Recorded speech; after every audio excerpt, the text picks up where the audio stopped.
Hello everyone, আসসালামু আলাইকুম। My name is Tanvir Hossain and welcome to my mini blog. তো আজকের ভিডিওতে আমি যাচ্ছি হচ্ছে ঢাকা মোহাম্মদপুর জামিয়া রহমানিয়া মাদ্রাসায়, কারণ কালকে আমাদের ভর্তি পরীক্ষা, আর ভর্তি পরীক্ষা দেওয়ার জন্য রাতে রেডি হয়ে রওনা দিয়ে দিলাম। আর ওই মাদ্রাসায় পড়তে চাইলে ভর্তি পরীক্ষায় 80-র উপর নাম্বার থাকতে হয়, এন্ড দেখা যাক সেটা আমি পাই কিনা। আর আমার 2 বছর আগের থেকেই সেই মাদ্রাসায় পড়ার ইচ্ছা ছিল, বাট আমি কালিহাতি মাদ্রাসায় পড়েছি। সো ফাইনালি এই বছর থেকে সেই মাদ্রাসায় পড়ার সুযোগ পেয়েছি। তো আমার ইচ্ছা ছিল বিস্তারিত সবকিছু ব্লগে তুলে ধরার, কিন্তু ওইটা অসম্ভব, কারণ অনলাইন তথ্য অনুযায়ী ওই মাদ্রাসার ভিতরে একদমই ভিডিও নিষেধ। আর আমরা রাতে রওনা দিচ্ছি, তাই যে পরিমাণের জ্যাম, আর যদি দিনে রওনা দিতাম তাহলে কি হয়তো আল্লাহই ভালো জানে।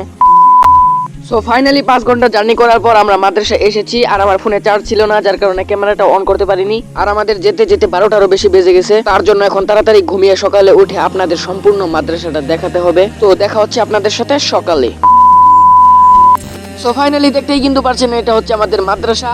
মাদ্রাসার পরিবেশ, নিয়ম কানুন ও লেখাপড়ার মান উন্নয়ন আমার কাছে যথেষ্ট ভালো লেগেছে। তো আপনারা যারা পড়তে চান তারা কিন্তু এখনই যোগাযোগ করতে পারেন। লোকেশনটা হচ্ছে Jamiatul Abrar Rahmania Madrasa, 40 feet Swapnadhara housing, Basila road, Mohammadpur, Dhaka. আর সবচেয়ে দুঃখজনক বিষয় হলো আমাদের ভর্তি হওয়ার জন্য 3-4 ঘন্টা ঘোরাঘুরি করতে হয়েছে। তো যাই হোক, মাদ্রাসাটি কেমন লেগেছে অবশ্যই কমেন্ট করে জানাবেন। আজকের মতো এতটুকুই, দেখা হবে অন্য কোনো ভিডিওতে। সে পর্যন্ত সবাই ভালো থাকবেন, সুস্থ থাকবেন। আল্লাহ হাফেজ।